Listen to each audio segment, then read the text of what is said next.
नमस्कार दोस्तों, स्वागत है फिर से हमारे इस चैनल कृपा महादेव टिप्स पर। अगर आप भी अपनी लाइफ में कुछ सीखने की चाह रखते हैं तो हमारे इस चैनल को सब्सक्राइब करें। दोस्तों, आप सभी जानते हैं कि कल के दिन पड़ रहा है इस साल का दूसरा प्रदोष। पूज्य गुरु जी कहते हैं कि प्रदोष की तिथि हमारे महादेव को सबसे अधिक प्रिय होती है, और अगर इस दिन आप भूल से भी सिर्फ एक चावल का दाना या फिर एक हरे मूंग का दाना या फिर एक बेलपत्र शिवलिंग के ऊपर समर्पित कर देते हैं तो उससे महादेव आपकी मनोकामना को बहुत ही जल्द परिपूर्ण कर देते हैं।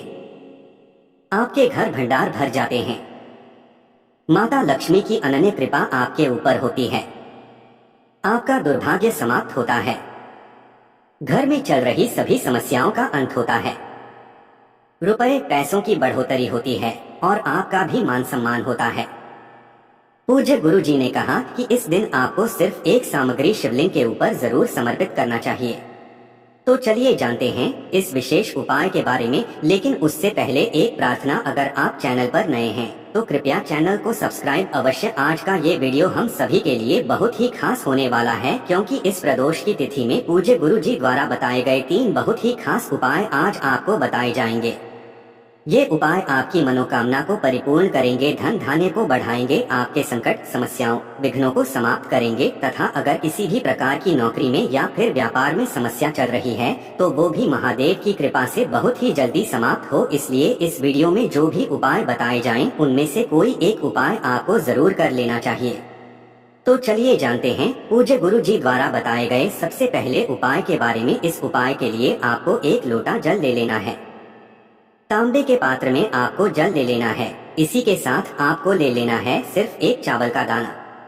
अगर आपके पास चावल का दाना है तो चावल का दाना ले लीजिए, और अगर आपके पास शमीपत है तो शमी पत्र ले लीजिए। इन दोनों में से कोई भी एक सामग्री ले लीजिए। अगर चावल का दाना ले रहे हैं तो फिर आपको ध्यान रखना है कि ये चावल का दाना टूटा हुआ नहीं होना चाहिए, खंडित नहीं होना चाहिए, क्योंकि शिवलिंग के ऊपर हम लोग कोई भी सामग्री खंडित समर्पित नहीं करते हैं।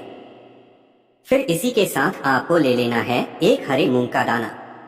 आप चाहे तो 1 ले सकते हैं, या फिर 5 ले सकते हैं, या फिर 7 ले सकते हैं, या फिर 11 ले सकते हैं, या फिर 21 ले सकते हैं। जितने भी आप लेना चाहे उतने ले सकते हैं, लेकिन कम से कम एक हर साबुत मूंग का दाना जरूर ले लीजिएगा। फिर सबसे आखिर में आपको एक बेलपत्र ले लेनी है। बेलपत्र महादेव को सबसे अधिक प्रिय होती है, इसलिए अगर आपके पास बेलपत्र नहीं है तो शिवलिंग के ऊपर चढ़ी हुई बेलपत्र को उठाकर जल से शुद्ध करके फिर आप उसका भी इस्तेमाल कर सकते हैं।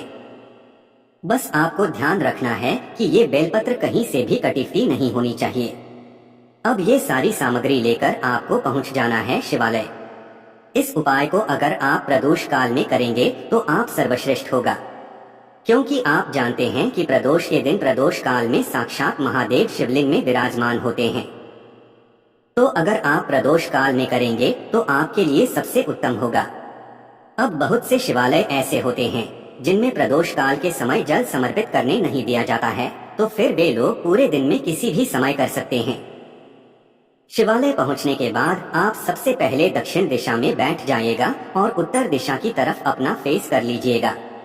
लेकिन अगर शिवालय में भीड़ है, ऐसी स्थिति में आप किसी भी दिशा में बैठकर शिवलिंग की पूजा प्रार्थना कर सकते हैं। अब शिवलिंग के सामने बैठकर आप ये जितनी भी सामग्री लेकर आए हैं, अगर एक चावल का दाना लेकर आए हैं तो उसको इस 1 लोटे जल में डाल लीजिए। एक बेलपत्र लेकर आए, उसको 1 लोटे जल में डाल लीजिए। एक हरे मूंग का दाना लेकर आए, उसको भी इस 1 लोटे जल में डाल लीजिए, और जल में डालते हुए नमः शिवाय मंत्र का स्मरण जरूर कर लीजिएगा। इसके बाद अब आपको ये 1 लोटे जल का मिश्रण अपने हाथ में पकड़ना है। मां से अपनी मनोकामना बोल देनी है कि मेरे जीवन में धन प्राप्त हो ही नहीं पा रहा है। मैं बहुत मेहनत कर रहा हूँ या कर रही हूँ, लेकिन फिर भी मुझे नौकरी नहीं मिल पा रही है। मेरे व्यापार में मुझे सफलता नहीं मिल पा रही है। जीवन में कोई भी कार्य करता हूँ उसमें असफल हो जाता हूँ। हे मेरे महादेव, मेरी इसी प्रकार की मनोकामना है, इसको परिपूर्ण करने की कृपा करें। ऐसी महादेव से आपको प्रार्थना कर लेनी है, और फिर उसके बाद ये 1 लोटा जल आपको धीरे धीरे शिवलिंग ऊपर समर्पित करते जाना है, तथा लगातार श्री मंत्र का स्मरण करते जाना है। इसके बाद जलाधारी से जो जल नीचे गिर रहा है उसको थोड़ा सा अपने हाथ में लीजिए और अपने शरीर के ऊपर इस जल का छिड़काव कर लीजिए और फिर वापस अपने घर आ जाइए। पूज्य गुरु जी कहते हैं कि प्रदोष की तिथि में किया जाने वाला ये उपाय महादेव को सबसे अधिक प्रिय होता है और महादेव से अपनी मनोकामना को परिपूर्ण कराने के लिए हमें ये उपाय तिथि में जरूर करना चाहिए। अगर आपकी कोई विशेष मनोकामना है जो बहुत समय से परिपूर्ण नहीं हो पा रही है तो इस उपाय को आप 3 प्रदोष की तिथि में या फिर 5 प्रदोष की तिथि में लगातार भी कर सकते हैं। अब जानते हैं गुरु जी द्वारा बताए गए दूसरे खास उपाय के बारे में।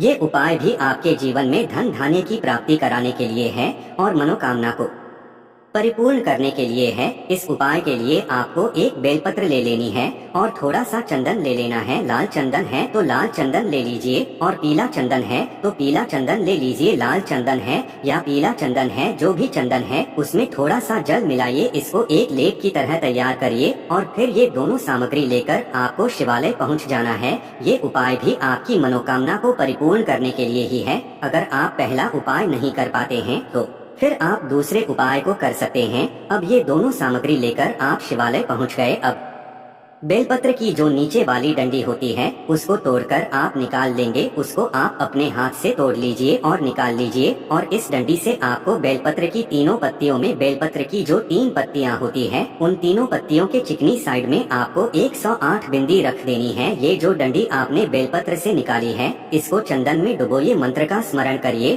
और एक बिंदी लगा दीजिए। फिर दोबारा इसको चंदन में डुबोइए, शिवाय नमस्तक मंत्र का स्मरण करिए, फिर दूसरी बिंदी रख दीजिए। ऐसे ही आपको 108 बार ये डंडी चंदन में डुबोनी है, मंत्र का स्मरण करना है और एक एक बिंदी रखते जाना है, यानी 108 बिंदी लगानी है और 108 बार श्री शिवाय नमस्तक मंत्र का स्मरण कर लेना है। सामने आपको जैसे बेलपत्र दिखाई जा रही है इन तीनों पत्तियों में मिलाकर आपको 108 बिंदी लगा देनी है। सिर्फ एक पत्ती में नहीं बल्कि तीनों पत्तियों में मिलाकर 108 बिंदी होनी चाहिए और 108 बार श्री शिवाय नमस्ते ब्रह्मा मंत्र का जाप होना चाहिए।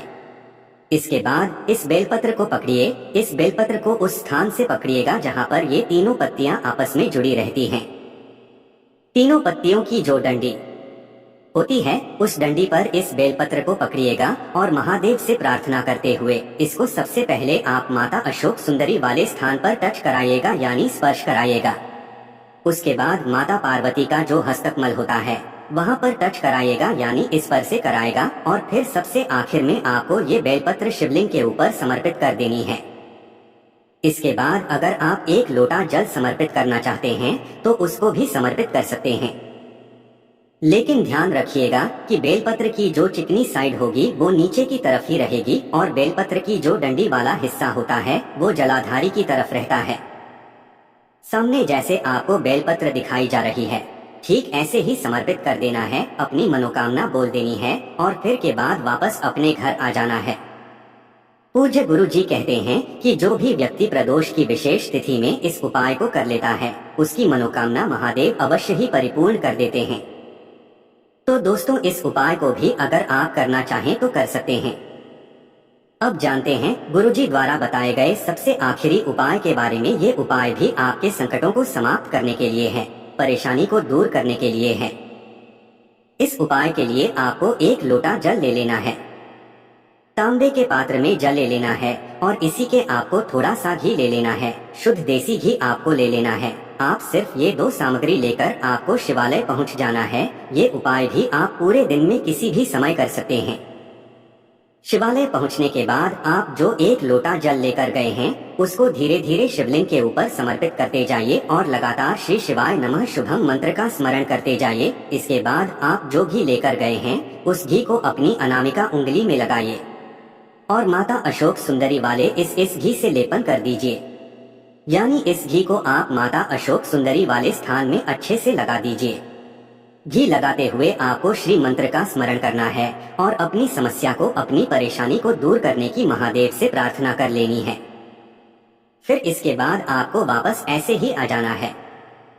आपको अपनी उंगली कहीं पर भी पोंछना नहीं है, कहीं पर भी साफ नहीं करना है, बल्कि ऐसे ही आपको अपने घर पर आ जाना है और आपके घर का जो मेन गेट होता है आपका जो मुख्य द्वार होता है उस दरवाजे के ऊपर आपको इसी उंगली से एक टीकी लगा देनी है, यानी एक बिंदी लगा देनी है। जिस उंगली से आपने माता अशोक सुंदरी वाले स्थान पर लेपन किया था उसी उंगली से आपको वही एक घी की बिंदी लगा देनी है। अपने मेन गेट के ऊपर घी की बिंदी लगा दीजिए और महादेव से प्रार्थना कर लीजिए। अगर आप ये उपाय कर्ज मुक्ति के लिए कर रहे हैं तो ऋण मुक्तेश्वर महादेव से प्रार्थना कर लीजिए। अगर ये उपाय आप अपने घर धन धान्य को बढ़ाने के लिए, खुशहाली को बढ़ाने के लिए कर रहे हैं तो चंद्रमौली महादेव के नाम का स्मरण कर लीजिए। और अगर आप ये उपाय अपने जीवन में रोग को दूर करने के लिए, बीमारी को समाप्त करने के लिए कर रहे हैं तो कुंदकेश्वर महादेव से प्रार्थना कर लीजिए।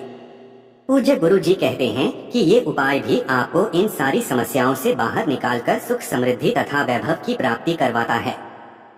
तो दोस्तों, ये थे पूज्य गुरुजी द्वारा बताए गए कुछ बहुत ही खास उपाय। अगर आपको अच्छी लगी हो तो वीडियो लाइक करिएगा, साथ ही साथ चैनल को सब्सक्राइब करना मत भूलिएगा। श्री शिवाय नमस्तुभ्यम। हर हर महादेव।